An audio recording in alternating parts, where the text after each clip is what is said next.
Media మిత్రులకు నమస్కారం. ముఖ్యంగా గత 2 రోజుల నుండి నడుస్తున్న ఇష్యూ ఏంటంటే, కొడంగల్ కాన్స్టిట్యున్సీలో ముదిరాజులకు అన్యాయం జరిగిందని ఒక వేరే వాళ్ళందరూ కూడా ఈ సోషల్ మీడియాలో హల్చల్ చేయడం జరుగుతుంది.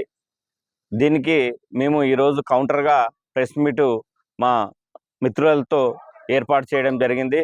ముఖ్యంగా మద్దూరులో ఏం జరిగిందంటే, నేను మండల పార్టీ అధ్యక్షునిగా ఒక ముదిరాజ్ బిడ్డగా ముదిరాజ్ బంధువులకు అందరికీ కూడా నమస్కరించి అన్నీ నిజమే చెప్తున్నాను, అబద్ధం ఏం చెప్తలేను. గతంలో ఏం జరిగిందంటే, మన మద్దూరులో 16 కౌన్సిలర్లకు గాను మా ముదిరాజులకే 3 కౌన్సిలర్ సీట్లు కేటాయించడం జరిగింది. అదేవిధంగా ముదిరాజులతో పాటు వేరే వాళ్ళకు కూడా అందరికి కూడా అంతనో ఇంతనో పార్టీకెళ్ళి ఇంత సాయం చేయడం జరిగింది.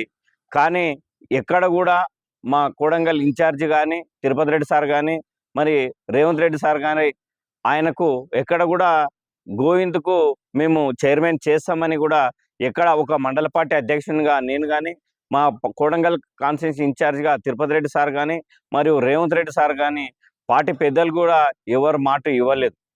మరి 3 కోట్లు ఖర్చు పెట్టినాము, మాకు మాట ఇచ్చిర్రు, 1 ఎకరా భూమి ఇచ్చినాం అనేది ఇది శుద్ధ అబద్ధం.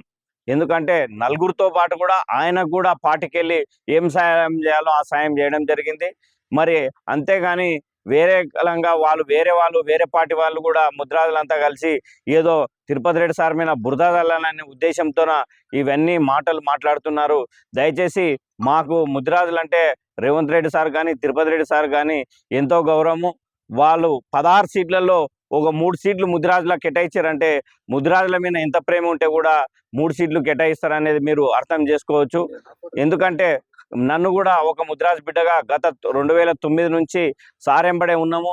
ముదిరాజు బిడ్డగా నాకు గుర్తించి ఒక మండల పార్టీ అధ్యక్షునిగా చేసిర్రు, నన్ను పిఎస్ఏ చైర్మన్గా చేసిర్రు. అవకాశాలు ఏమున్నా కూడా ముదిరాజులకు మొట్టమొదటిసారిగా మద్దూరు మండలంలో ఏమైనా ఉన్నదంటే ముదిరాజులకే ఇస్తున్నారు సార్ వాళ్ళు. కాబట్టి ఈ ముదిరాజుల ఒక కులం పేరు చెప్పి అందరు కూడా సోషల్ మీడియా హల్చల్ చేసి తిరుపతి రెడ్డి సార్ని బదనాం చేయొద్దని కోరుకుంటున్నాను.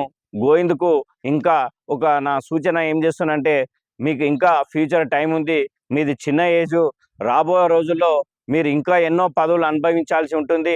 మీరు తొందరపాటు నిర్ణయం తీసుకొని మీ అనుచరులకు, మీ దాయదులో ఎవరో మీ పాలెలకు చెప్పి ఈ సోషల్ మీడియాలో చెప్పడం సరికాదు. మీరు దయచేసి ఈ సోషల్ మీడియా అన్నీ ఆపేయండి. మీకు ఫ్యూచర్ ఉంది. మీరు ఎక్కడ కూడా నోరు జారి ఏది మాట్లాడకండి. దయచేసి పార్టీ మీద కానీ, మన ఇన్ఛార్జ్ సార్ మీద కానీ మీరు తప్పుడు మాటలు మాట్లాడి తప్పుడు నిర్ణయాలు, ఏదో గాలి మాటలు, ఎవరి మాటలు ప్రలోభాలు కాకుండా, వేరే వాళ్ళు చెప్పిన మాటలకు ప్రలోభాలు కాకుండా మీరు దీన్ని ముగింపు చేస్తారని కోరుకుంటూ ముగిస్తున్నాను.